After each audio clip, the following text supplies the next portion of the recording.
قدرت اللہ شہاب صاحب مرحوم ایسٹ انڈیا کمپنی کے انگریز ملازموں کی دن بھر کی سرگرمیوں کو کس خوبصورتی سے بیان کرتے ہیں، سنیے۔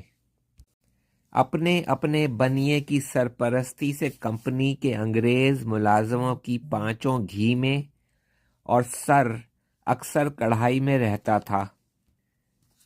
صبح 7 بجے کے قریب جب صاحب بہادر کی آنکھ کھلتی تھی تو سب سے پہلے حمال دبے پاؤں کمرے میں داخل ہو کر کھڑکیاں اور دروازے کھولتا تھا۔ مسالچی بستر پر تنی ہوئی مچھردانی سمیٹتا تھا۔ ایک طرف سے بیرا چھوٹا حاضری کی چائے پیش کرتا تھا، دوسری جانب سے حجام لپک کر بڑھتا تھا اور صاحب کے سر کے نیچے 2-3 تکیے رکھ کر لیٹے ہی لیٹے اس کی شیف بنا دیتا تھا۔ چلمچی اور آفتابہ لا کر بستر ہی میں اس کا ہاتھ منہ دھلا دیا جاتا تھا۔ اس کے بعد جب وہ بریک فاسٹ کے لیے بیٹھتا تھا تو یہی حجام کرسی کے پیچھے کھڑا ہو کر اس کے سر کی ہلکی ہلکی مالش کرتا تھا، بال بناتا تھا، وگ جماتا تھا، کانوں کی میل نکالتا تھا اور ہاتھ پاؤں کی انگلیوں کو چٹکھاتا تھا۔ ناشتہ ختم ہوتے ہی حقہ بردار حقے کی نلکی اس کے منہ میں دے کر خود پیتل کی ایک چمکدار پھکنی سے چلم کی آگ سلگاتا رہتا تھا۔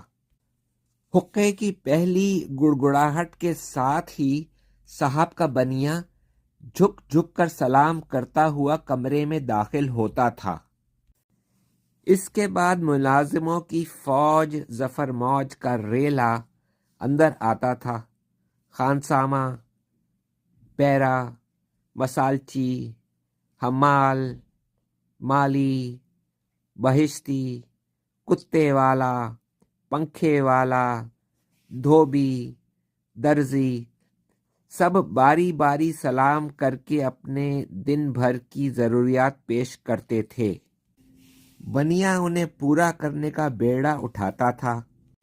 اس کے بعد دفتر کے منشی، متصدی، پیشکار، ہرکارے، چوبدار اور چپراسی پیش ہوتے تھے۔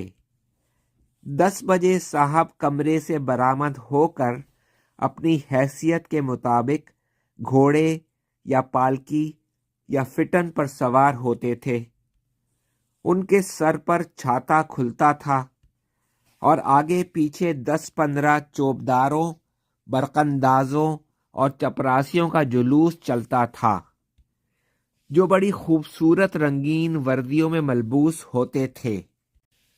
کچھ وقت دفتر میں گزار کر سارے مقامی انگریز 1 بجے ٹفن کے لیے جمع ہو جاتے تھے۔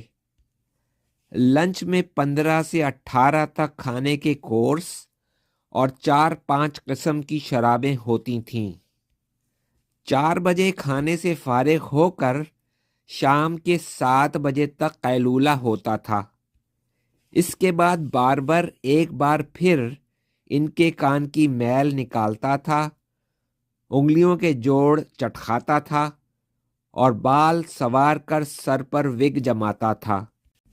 8 بجے سب لوگ اپنی اپنی سواریوں پر ہوا خوری کے لیے نکلتے تھے اور 10 بجے ڈنر کے لیے بیٹھ جاتے تھے۔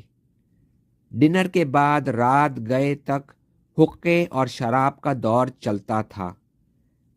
اس محنت شاقہ کے عوض یہ لوگ چند برس میں لکھ پتی بن کر اپنے وطن سدھارتے تھے۔